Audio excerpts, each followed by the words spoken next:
In this tutorial, we're going to be using InDesign CC 2018. Over to the left, that page right here is going to be recreated on the blank page to the right. Make sure you select the page that you will be working on. So right now we have a margin showing here in the magenta. So in this page selected, we're going to go to Layout, Margin and Columns. And right now it says not a link, it's unchained. So we're just going to click there and you see that change link. We're going to zero that out. We don't need a margin, as you can see. And then I'm going to pop that away so we have room to see this whole page.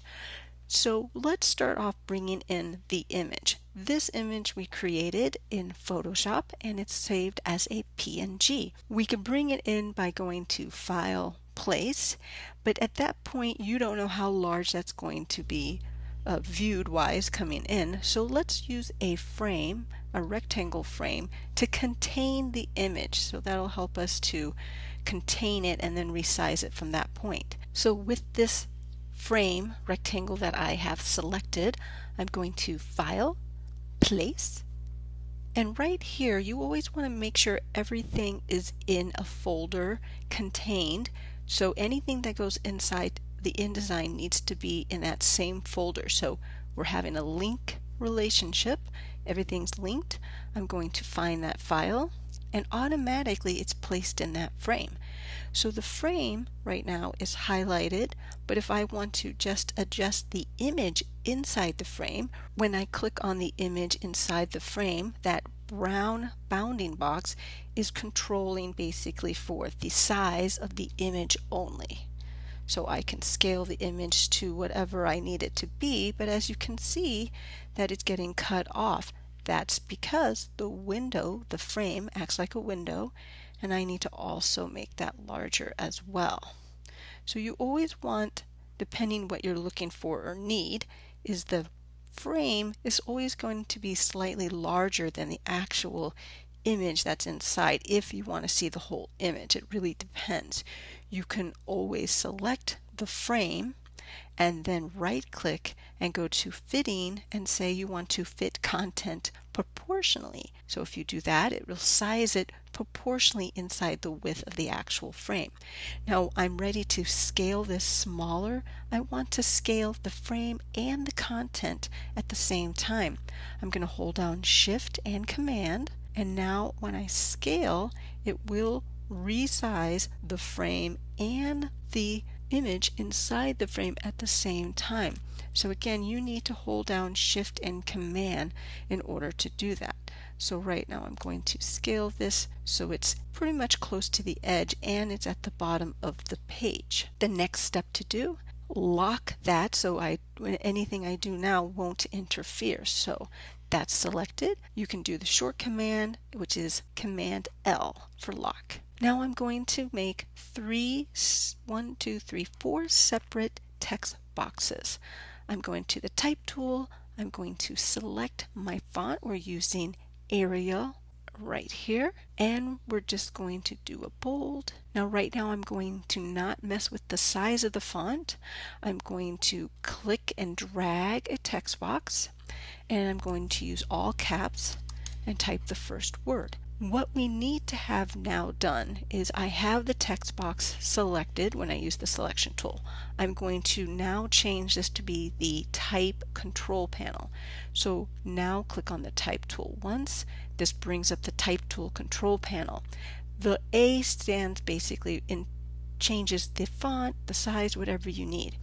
We're going to do the vertical scale and the horizontal scale. We're changing that to 175%. As you can see, it goes a little offset from the actual text box. Now we're also going to just do a little back to the selection tool, and we're going to scale that little box a little bit closer to the actual font.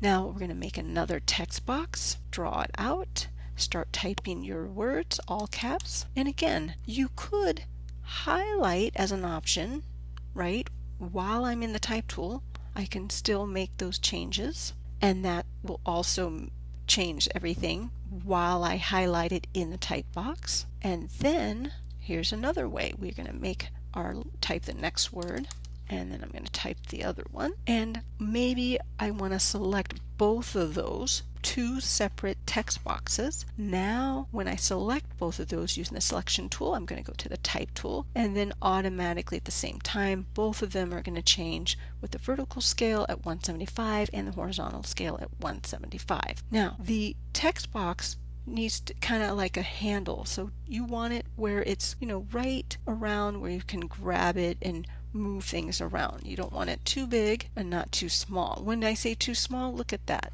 We see a plus, a box with a plus. That means we're missing letters. So you always want to never see that little red box with a plus, because that means there's something inside that's hidden. And now for me, I need to select all of that at the same time. Again, I'm using the selection tool. I make a marquee, and I'm going to hold down the shift and the command at the same time, and then scale. So that allows me to increase the size of these 4 text boxes. And again, we're going to increase. Once you're happy with your selection of the size of the font and placement, and think about that spacing.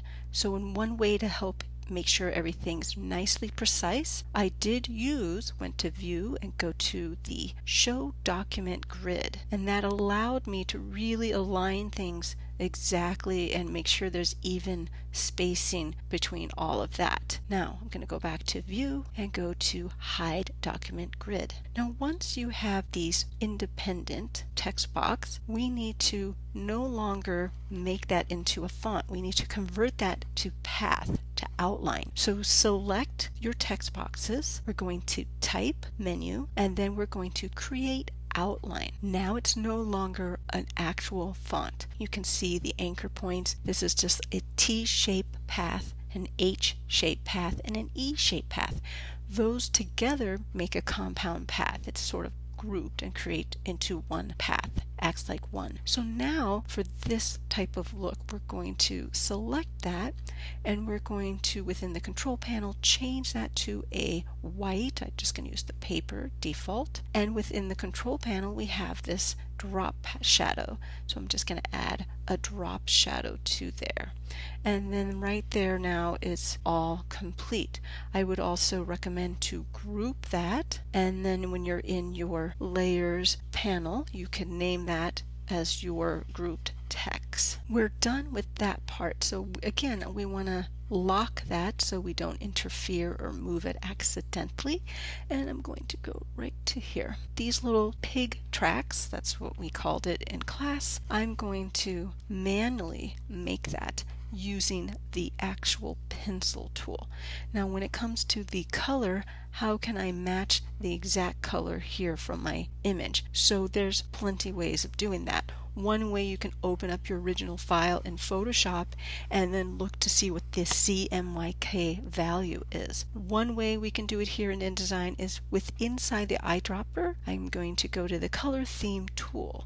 Now that automatically, if you drop right there, it's going to give you the range of color within there. Right here means I can add it to the swatches, which I want to add to the swatches. In here in the control panel, we can scroll down, make sure we're out of that tool, go to the main, there we go, and then right here's the red. That's the CMYK value that we eyedropped for that right there. I'm going to change it to no strokes, just that fill, pencil, and I'm just going to manually make a closed shape. Now I want to copy that, so I'm going to do it this way where I'm holding down the Option key. You see that little double arrow, and then I'm going to drag it over, let go of the mouse, not the Option key, and then let go of the Option key, and that duplicate it for you. We're going to flip that, so in the control panel, flip that horizontally and then move it aside. Using the bounding boxes around there, I'm going to rotate slightly, and I'm going to rotate slightly for this too. Now this should be grouped together because it's going to be one footprint. So select that, go to Command G, group, and now I get to make the little pig tracks. Basically you want to make that staggering effect like as if you're walking. So I'm going to do that quickly. Now I'm done with that track. So the best thing to do is select all that and group it so you don't have a lot of those sub layers. You just want to group all that, and that's one track. You can say track 3. And if I haven't shown you before, how do I make quickly duplicates of this? I'm going to click and drag, hold down the Option key, let go of the mouse, click and drag, hold down the Option key, let go of the mouse. So I could do that repeatedly. Another way of duplicating a lot of steps would be selecting something, go to Edit, there's a step and repeat. That brings up this window. That is going to show you it did one step, but you could keep adding the count, but it's going to just repeat that one step in that one direction that you're doing. So if that works for you, that's great.